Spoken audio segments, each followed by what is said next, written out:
عرض میکنم خدمت شما رفقا.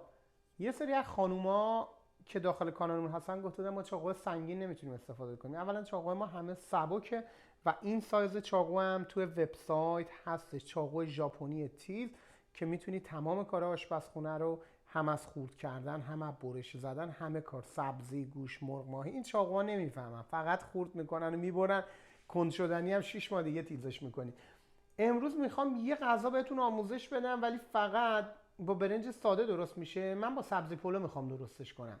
اسمش دنده پلو کرمانشاه نامبروان. همینجام یه سلام به همه کرمانشاهی‌ها بدم. دوستتون دارم و بهترین و صمیمی‌ترین دوستام اینجا تو استرالیا کرمانشاهی‌ها هستن. بعد بریم سراغ مواد اولیه، بگم بهتون چی نیاز داریم. دنده گوسفندی نیاز داریم به اندازه‌ای که خودتون میخواید. هر دو تا تیکه این دنده ها برای یه نفر کافیه. ببینید مثلا من 2 تا دارم، این برای یه نفر کافیه. حالا پاکش میکنیم، چربی روشو ور میداریم، یه پوستی هم این پشت پوست رو میکنیم، به قول معروف میگن صافش کردیم. ما صافش کردیم، پوستا و زائدگیاشو ازش گرفتیم. اینی هم که میبینید اینجا روغن کرمانشاهی، فیلمشو بزنید روغن کرمانشاهی جواد جوادی میتونید پیدا کنید و خودتون هر جای دنیا که هستید درست بکنید. با برنج ساده درست میشه ولی من میخوام سبزی پلو میخوام درستش کنم، حالشو ببریم. سبزی داریم، برای سبزی پلویی داریم، برای من البته یخ زده است تو فریزرم نرآوردم و برنجم 2 پیمونه از قبل گذاشتم خیس شده. پس دیگه اندازه سبزی رم نمیگم چون داریم و هممون میدونیم. زعفرون داریم، اینی که میبینید پودر زیره است. یه مقدار خیلی کم دارچین نیاز داریم، برگ بو نیاز داریم، فلفل قرمز، زردچوبه، فلفل سیاه، 2 عدد پیاز و اینی هم که اینجا قایم شده نصف بوته سیره و همچنین نمک. حالا اولین کاری که میکنیم میریم اینا رو همه رو سرخ میکنیم. آب میریزیم، دنده ها میپزه چون دنده ها اینن تدیگ میفته زیر برنج، اما آبش رو دور نمیریزیم، با آبش میخوایم برنج درست بکنیم. یعنی چه شود؟ یه برنج خوشمزه خوشخوراک با آب این گوشت دیوانه کننده است. حالا کاری که میکنم این پیازامونه.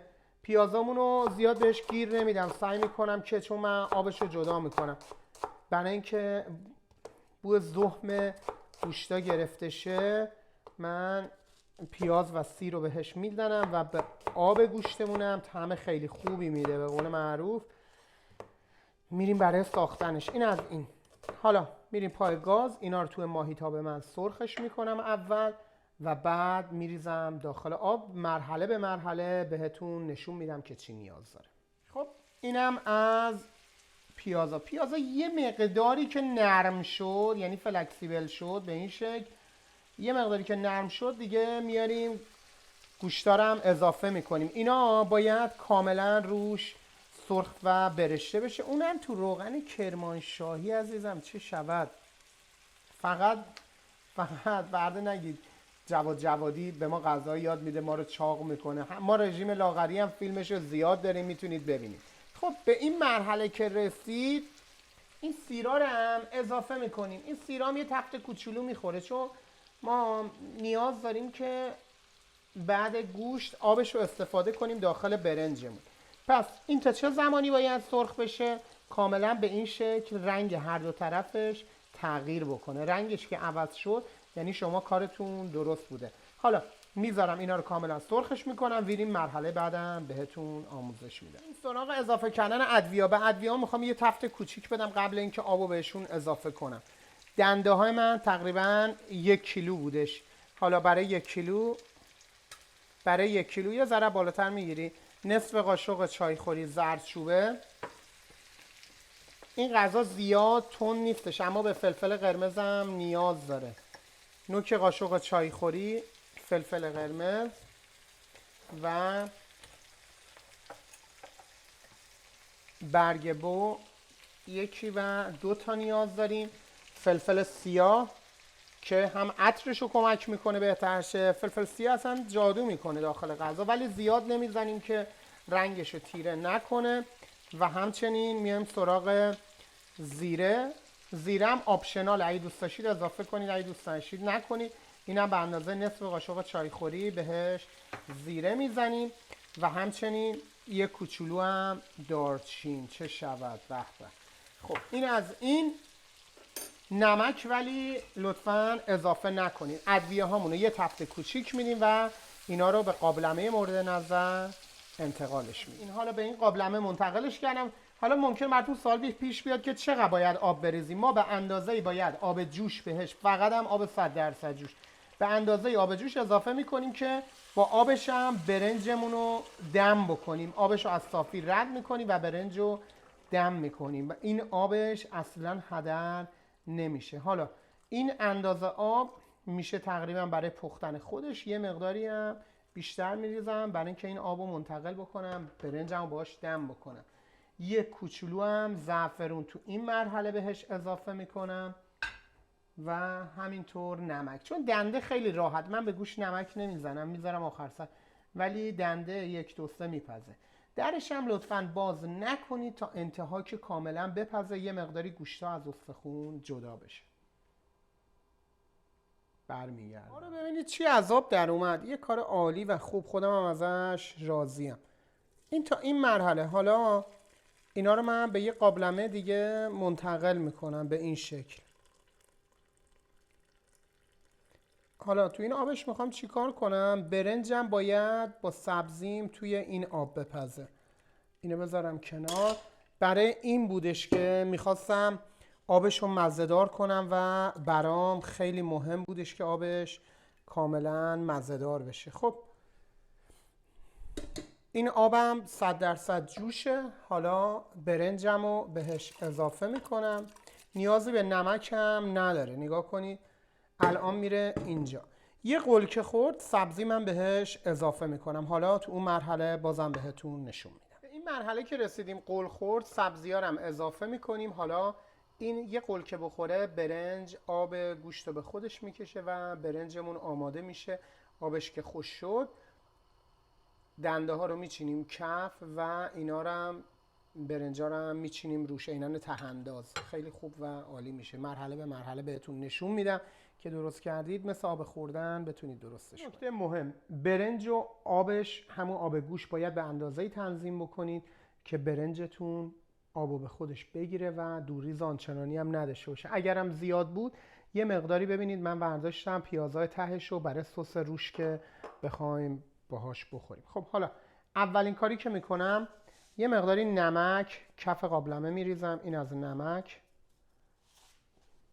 و یه مقداری هم روغن. روغن رو سعی میکنم به کناره ها یه مقداری به کناره ها روغن رو بزنم. حالا دلیلش اینه که میخوام یه کار قشنگ خوب در بیاریم. بس دقت بکنید کناره ها روغن داشته باشه. این از این و زعفرون رو اضافه میکنیم. اینم از زعفرون و یه مقدار کمی هم آب.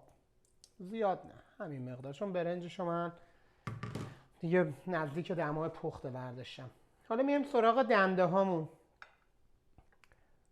ببینید دنده ها پخته به این شکل در اومده. میبینید حالا از اونایی که فلتن شروع میکنم. این فلته و کار قشنگی هم هست. یه اینجوری میگردونمش که کاملا زعفرون روش بره. دنده بعدی و این یکی، چون پخت یه مقداری هم جا واز کرد، اما همه رو فول نمیذارم.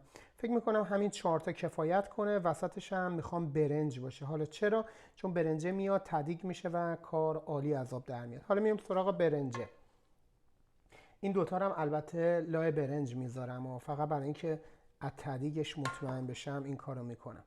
این از برنجمون سعی میکنیم که روی سطح کار رو پر بکنیم. یه مقداری که سطح کار پر شد، برای اینکه اگه میخواید قالبی در بیارید میتونید یه مقدار هم بهش ضربه بزنید و صافش کنید. به قول معروف یه مقداری فشار روش بیارید.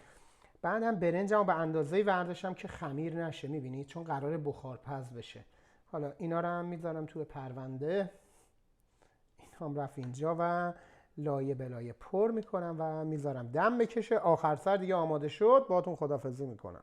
اینم از غذای ما آماده شده. یه کار حرفه‌ای خوشمزه و اینم البته نمیخوام خرابش کنم، عکس باید بگیرم. اینم از دنده هامون و یه چند تا دنده هم اون پایین لایه برنجاست که کاملا خوب شده. برنجمون هم ببینید یه برنج دونه، این برنج کاملا دونه دونه، میبینید انتهای برنجه. پس کار خوب در اومده. فقط تنها جایی که باید تنمون رو افتاده من گوشگی میمیرم. فقط تنها جایی که باید دقت بکنید اینه که زمانی که آب گوشت رو به برنج اضافه میکنید آبتون تنظیم شده باشه. یعنی چی؟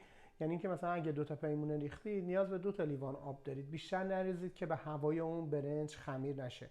آقا دم همتون گرم، دوستتون دارم و از خدا بهترینا رو براتون آرزو میکنم. امیدوارم که درست کنید و لذت ببرید. چاقوامون هم لینکش رو همین پایین میذارم، اگه دوست داشتید تهیه بکنید. بازم اگه غذای دوست داشتید بیاید تو اینستاگرام به هم بگید که براتون درست بکنم. دم همتون گرم، خدایا رو نگهدار.